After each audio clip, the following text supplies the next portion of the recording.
बच्चों आज हम लोग केमिकल काइनेटिक्स में फर्स्ट ऑर्डर पढ़ने जा रहे हैं। इंटीग्रेटेड रेट इक्वेशन किस ऑर्डर के लिए? फर्स्ट ऑर्डर के।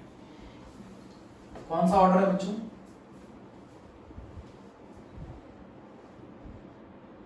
First order. सबसे इंपॉर्टेंट है, 100% एग्जाम में आएगा। फर्स्ट ऑर्डर के लिए पढ़ने जा रहे हैं। मान लीजिए एक रिएक्शन है, A चेंजेस इनटू B। अगर ये फर्स्ट ऑर्डर है तो रेट क्या होगा? बोलो K A की पावर 1। बोलो रेट K A की पावर 1। इसका मतलब क्या है? अगर आप रिएक्टेंट का कंसंट्रेशन डबल करेंगे तो रेट भी क्या हो जाएगा? डबल। अगर आप रिएक्टेंट का कंसंट्रेशन डबल करेंगे तो रेट भी डबल हो जाएगा। यही मतलब है। अगर आप रेट वर्सेस कंसंट्रेशन का कर्व पढ़ेंगे तो रेट वर्सेस कंसंट्रेशन का curve, this is a straight line. Rate versus concentration का curve, this is a straight line. Rate versus concentration का curve is straight line. Concentration को डबल करने पर अगर रेट डबल हो जाए तो फर्स्ट ऑर्डर होता है। अच्छा एक और चीज समझो, अगर K की यूनिट पर सेकंड आ जाए, पर मिनट आ जाए, पर आर आ जाए तो वो भी फर्स्ट ऑर्डर है। कैसे? यूनिट कैसे है? रेट की यूनिट क्या होती है बच्चों? मोल पर लीटर पर सेकंड। K कंसंट्रेशन की पावर 1, कंसंट्रेशन की यूनिट क्या होती है? मोल पर लीटर की पावर 1। ये कैंसिल, तो K बराबर आ गया पर सेकंड। तो फर्स्ट ऑर्डर के लिए मुझे एक चीज बताओ कि K की यूनिट क्या होती है फर्स्ट ऑर्डर के लिए? फर्स्ट ऑर्डर के लिए K की यूनिट होती है पर सेकंड पर minute per hour. First order के लिए K की यूनिट होती है पर सेकंड पर मिनट पर आवर। नोट कर लिया? फर्स्ट ऑर्डर रिएक्शन क्या होती है? R इज टू K की पावर 1। कंसंट्रेशन को डबल करने पे रेट डबल हो जाए। मोल पर लीटर पर सेकंड इज टू K मोल पर लीटर, मोल पर लीटर, मोल पर लीटर से कैंसिल, K पर सेकंड। K पर सेकंड पर मिनट पर आवर, K पर सेकंड पर मिनट पर आवर। ठीक है, नोट किया? कंसंट्रेशन को डबल करने पे अगर रेट डबल हो जाए तो वो फर्स्ट ऑर्डर होता है। K की यूनिट से भी पहचान सकते हो फर्स्ट ऑर्डर। कौन कौन एग्जांपल है फर्स्ट ऑर्डर रिएक्शन का? फर्स्ट ऑर्डर रिएक्शन का एग्जांपल है decomposition of H2O2। Decomposition of H2O2 ये फर्स्ट ऑर्डर फॉलो करता है। तो H2O2 का अगर आप डिकम्पोजिशन कर दें, H2O plus half O2, this reaction follow first order kinetics। Rate बराबर K H2O2 की पावर 1। सेकेंड रिएक्शन है जो फर्स्ट ऑर्डर फॉलो करती है, decomposition of nitrogen pentoxide. Decomposition of nitrogen pentoxide, this also follow first order. R is equals to N2O5 changes into 2NO2 plus half O2। तो जो rate होगा वो बराबर होगा K N2O5 की पावर 1। तो ये भी फर्स्ट ऑर्डर रिएक्शन है बच्चों, ये भी फर्स्ट ऑर्डर रिएक्शन। तो दो एग्जांपल हो गए फर्स्ट ऑर्डर रिएक्शन के, एक ये। Decomposition of nitrogen pentoxide is also first order reaction. Decomposition of hydrogen peroxide is also first order reaction. बोलो बच्चों, नोट कर लिया?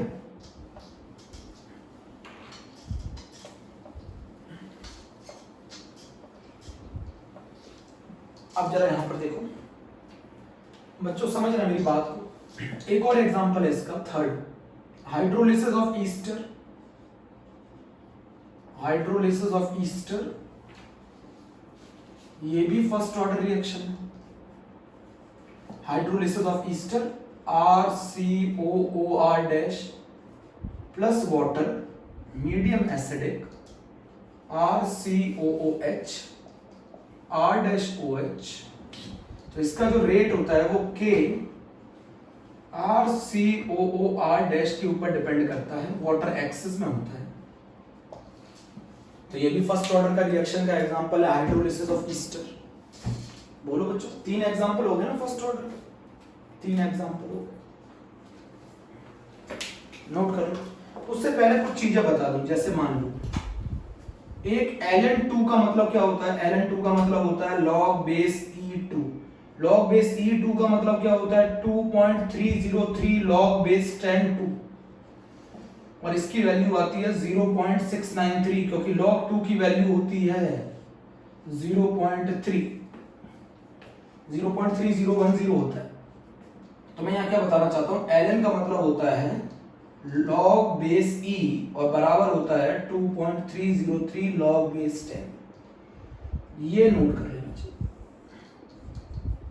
अब मैं आपको बता दूं, मान लो ln x बराबर 2 है, तो ln को हटाने से सामने वाला एक्सपोनेंशियल में जाता है। ln को हटाने से सामने वाला एक्सपोनेंशियल में जाता है, तो x बराबर हो जाएगा e की पावर 2। ln को हटाने से सामने वाला एक्सपोनेंशियल में जाता है e की पावर 2। और अगर ऐसे लिखा होता log base 10 x बराबर 2, तो आप इसको लिख सकते हो log base 10 बराबर x बराबर 2। तो x बराबर, जब log base में 10 होता है तो ये 10 की पावर में जाता है। दोनों में अंतर समझो। log ln का मतलब होता है log base e। log base e हटाने पर एक्सपोनेंशियल में जाएगा और log base 10 हटाने पर 10 की पावर में जाएगा। अभी मैं पूरा करके समझाता हूं आपको, बच्चों नोट करो उसको। ln x बराबर 2 तो x बराबर e की पावर 2, log base 10 x बराबर 2 तो x बराबर 10 की पावर 2। नहीं समझ में आया? अच्छा,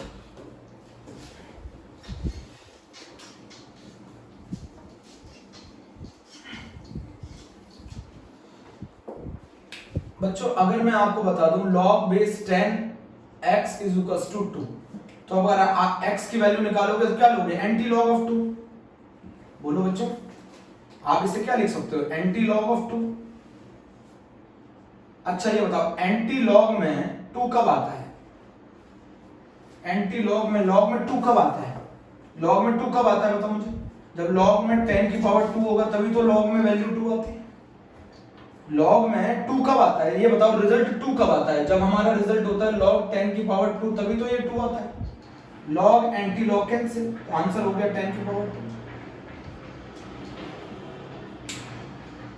एंटी लॉग 2 कब आता है बताओ? 2 रिजल्ट लॉग में कब आता है? जब log 10 की पावर 2 हो, तो मैंने यहाँ log 10 की पावर 2 लिख दिया है।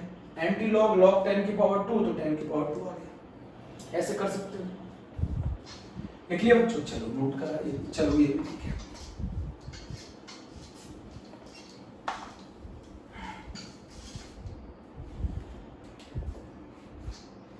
आगे चले, चलो अब जरा मेरी एक चीज समझाओ, हमारी इक्वेशन क्या थी? A चेंजेस इनटू प्रोडक्ट या A चेंजेस इनटू B। अच्छा ये फर्स्ट ऑर्डर है तो रेट बराबर क्या होगा? K A की पावर 1। रेट को कैसे लिख सकते हो? Minus DA by DT is equals to K A की पावर 1, है ना? मैं यहाँ फिर वही बताना चाहूंगा, A जब चेंज होगा B में तो टाइम 0 पे इसका कंसंट्रेशन कितना था? C0 इसका 0। टाइम t पे इसका कंसंट्रेशन कितना था? C0 माइनस x इसका x। इस C0 माइनस x को हम क्या कहते हैं? Ct कहते हैं। C0 माइनस x को हम Ct कहते हैं। Ct कहते हैं, बोलो बच्चों।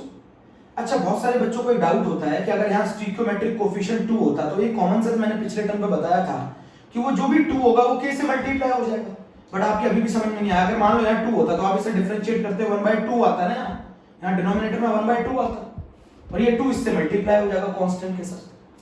तो मैंने आपको एक आसान सा तरीका सिखाया, जितना भी स्टीकियोमेट्रिक कोफिशिएंट जुड़ा हो उसको k से मल्टीप्लाई कर दो। जितना भी स्टीकियोमेट्रिक कोफिशिएंट जुड़ा हो उसको k से मल्टीप्लाई कर दो। अगर यहाँ 1/2 लिख देता तो 2 यहाँ चला जाता, तो 2 किसके साथ रहेगा? k के साथ।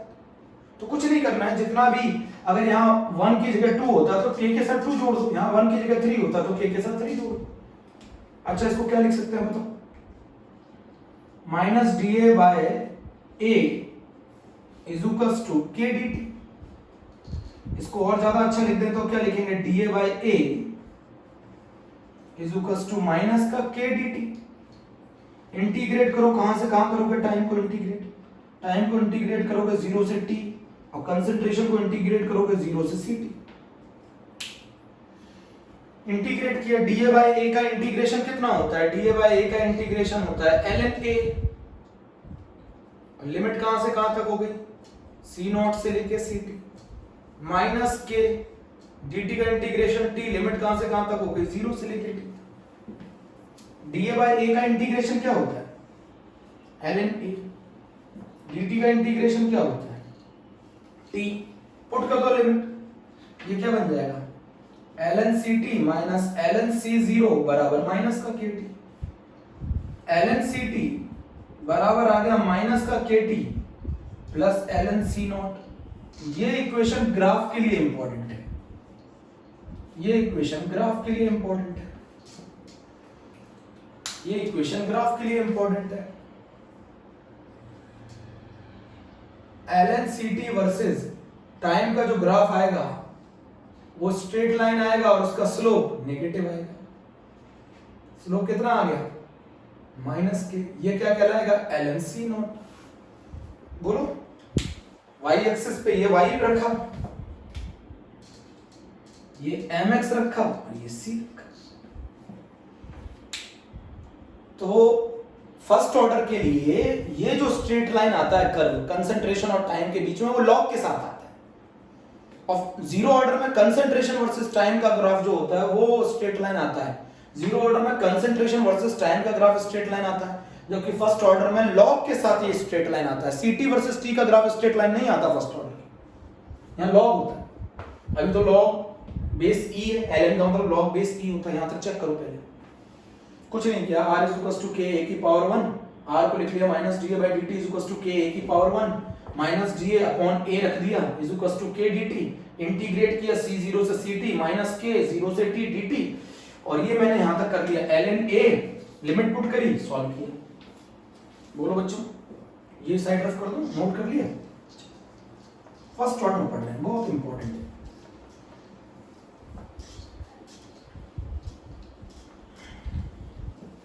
अब इसको लॉग में कन्वर्ट कर दो, अब इसको लॉग में कन्वर्ट कर दो। इस इक्वेशन के बाद, इस इक्वेशन के बाद यहां जाना है।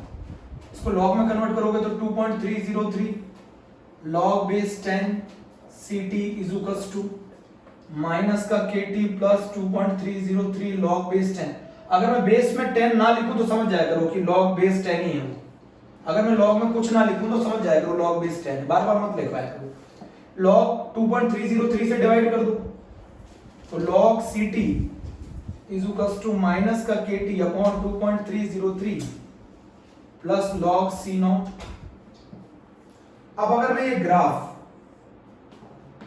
ग्राफ log ct के साथ बनाऊं वर्सेस टाइम, तो ये स्ट्रेट लाइन आएगा और स्लोप आएगा माइनस k अपॉन 2.303 और ये हो जाएगा log c नॉट। ये नोट करो, ये नोट करो। अच्छा, एक तरीका और सिखाता हूं। ln ct और log ct में क्या रिलेशन होता है? ln ct का रिलेशन होता है, ln बराबर होता है 2.303 log। अच्छा ये बताओ, यहां पर कौन प्रेजेंट है? यहां ln है, यहां पर कौन प्रेजेंट है? log। तो ये 2.303 क्या होगा? सभी को 2.303 से डिवाइड किया होगा, तो इसको 2.303 से डिवाइड करोगे तो कितना बचेगा? Minus k by 2.303। नहीं समझ में आया? मान लो ये ln ct है और ln ct बराबर क्या होता है? 2.303 log। तो यहाँ log है तो इसके साथ 2.303 नहीं है, तो इसका मतलब सभी को 2.303 से क्या कर दिया होगा? डिवाइड। तो इसको 2.303 से डिवाइड किया होगा तो ये log ct बचा होगा, इसको 2.303 से डिवाइड किया होगा तो ये माइनस का k बाई 2.303 बना होगा। आप लॉन्ग में ऐसे करते हो, मैं ऐसे कर लेता हूँ, मैं ऐसे कर लेता हूँ। log ct ये log के साथ ग्राफ है बच्चों। फर्स्ट ऑर्डर में जो स्ट्रेट लाइन आता है कंसंट्रेशन वर्सेस टाइम का ग्राफ, वो ये भी ग्राफ है, ये भी ग्राफ है। मैंने क्या किया? होल इक्वेशन को 2.303 से डिवाइड कर दिया। Divide the whole equation by 2.303। बात समझ में आई? चलो एक बार और कर लेते हैं, एक बार और करते हैं समझ के।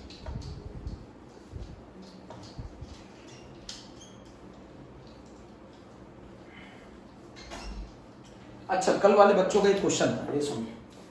अगर मान लो मैं 2a चेंजेस इनटू b लिख दूं, आप लोगों को अभी भी समझ में नहीं आया। 2a चेंजेस इनटू b, ये जीरो ऑर्डर है, मान लो ये जीरो ऑर्डर है ना।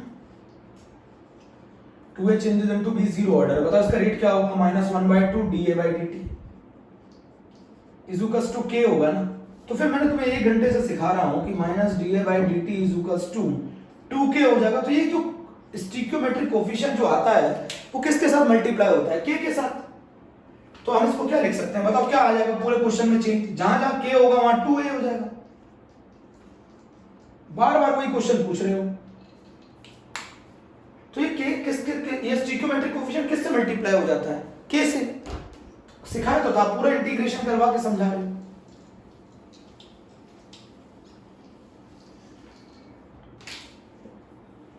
मान लो अगर एक reaction A changes into B है और ये फर्स्ट ऑर्डर है, तो रेट क्या लिखोगे? बोलो के A की पावर 1। रेट की जगह क्या लिखोगे? बोलो minus dA/dt is equals to K A की पावर 1। इसको और ज्यादा सॉल्व करोगे तो क्या लिखोगे? Minus dA/A is equals to K dt। इसको माइनस को उधर ले जाओ, dA/A is equals to minus का के dt। इंटीग्रेट करो, ये C0 से CT, ये 0 से T। बताओ क्या आ जाएगा? इसका इंटीग्रेशन करोगे ln A, लिमिट पुट कर दो C0 से CT माइनस के dt के इंटीग्रेशन T, लिमिट पुट करो 0 से T, ln A में पुट कर दो ln CT minus ln C0 बराबर का माइनस का KT, ln CT बराबर का हो जाएगा माइनस का KT प्लस ln C0। ये ग्राफ के लिए इक्वेशन रिक्वायर्ड है, ग्राफ के लिए इक्वेशन रिक्वायर्ड है, ग्राफ के लिए। तो ग्राफ अगर इससे बनाओगे तो क्या बनेगा बताओ? ln CT वर्सेस टाइम का ग्राफ, स्ट्रेट लाइन, स्लोप बराबर माइनस के, इंटरसेप्ट बराबर ln C0। अब ln को लॉग में कन्वर्ट करना है, मैं जो ग्राफ पूछ रहा हूं वो लॉग के साथ पूछ रहा हूं, तो इसको लॉग में कन्वर्ट करो तो 2.303 log CT वर्सेस माइनस का k t plus 2.303 log C0, divide कर दो होल इक्वेशन, तो ये बन गया log CT बराबर माइनस का k upon 2.303 t plus log C0। बोलो तो आप बच्चा बताओ जरा, मुझे बताओ बच्चों मेरे, y mx c। तो अगर मैं, तो जो चीज जीरो ऑर्डर में कंसंट्रेशन वर्सेस टी के बीच में आ रही होती है वो फर्स्ट ऑर्डर में लॉग के साथ आती है। तो लॉग CT वर्सेस टी का ग्राफ जो होगा वो स्ट्रेट लाइन होगा, इंटरसेप्ट लॉग C0 होगा, स्लोप कितना होगा? माइनस का k अपॉन 2.303। वेरी इंपॉर्टेंट, कर नोट कर। अब भी नहीं आया, अब भी नहीं आया। अच्छा मैं डायरेक्ट कैसे करता हूं वो बताता हूं। ln को अगर मैं log में कन्वर्ट करूंगा तो 2.303 log CT होता है। यहाँ क्या है? सिर्फ log CT, 2.303 तो है नहीं, तो इसका मतलब 2.303 से डिवाइड किया होगा, तो फिर इसको भी डिवाइड किया होगा 2.303 से। मैं डायरेक्ट कर लेता हूँ, ठीक है? नोट किया बच्चों? ये तो ग्राफ की इक्वेशन हो गई खत्म। रफ कर दो ये ग्राफ की इक्वेशन।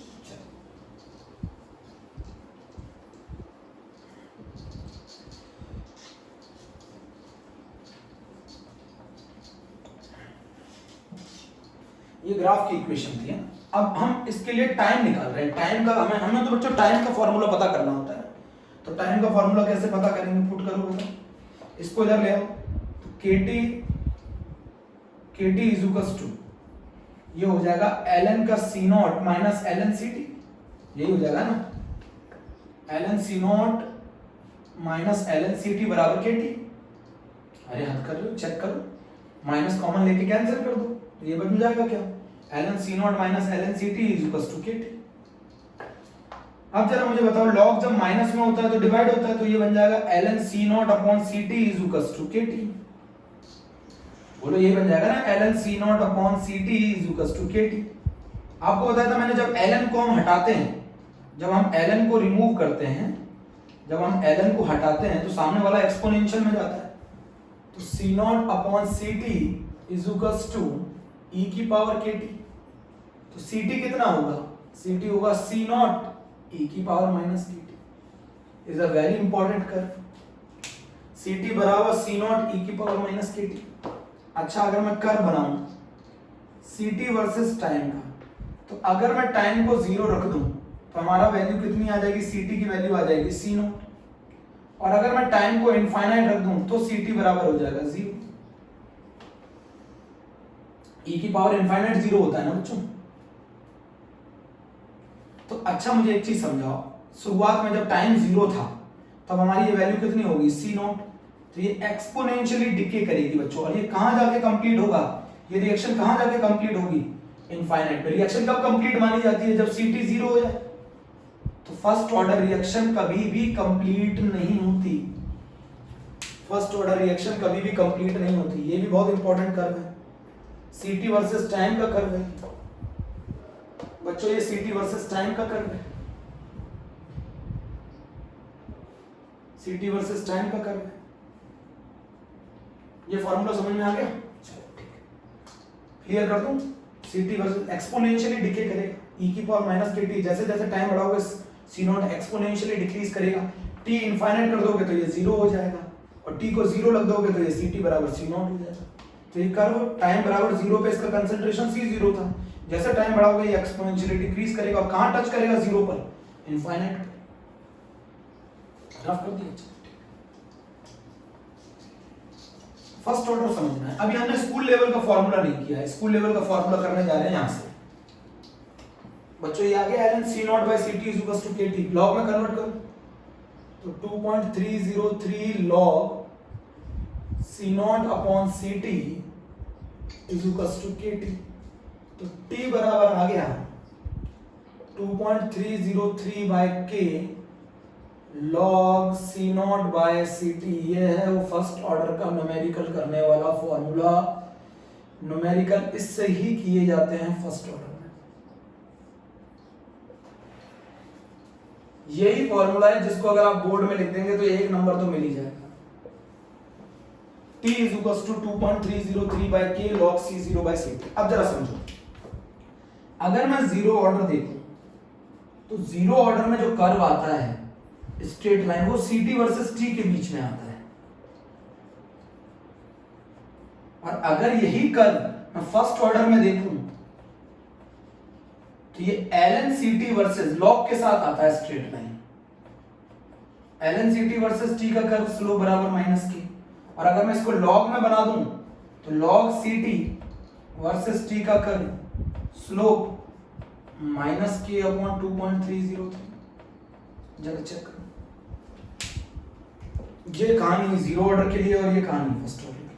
तो जो कर्व जीरो ऑर्डर में स्ट्रेट लाइन आता है कंसंट्रेशन वर्सेस T के लिए, वो कर्व फर्स्ट ऑर्डर में ln CT वर्सेस T के लिए स्ट्रेट लाइन आता है, लॉग के लिए स्ट्रेट लाइन आता है। बट अगर आपने लॉग नहीं लगाया, मान लो आपने कंसंट्रेशन वर्सेस T का ग्राफ बनाया फर्स्ट ऑर्डर के लिए, तो वो एक्सपोनेंशियली डिक्रीज करता है,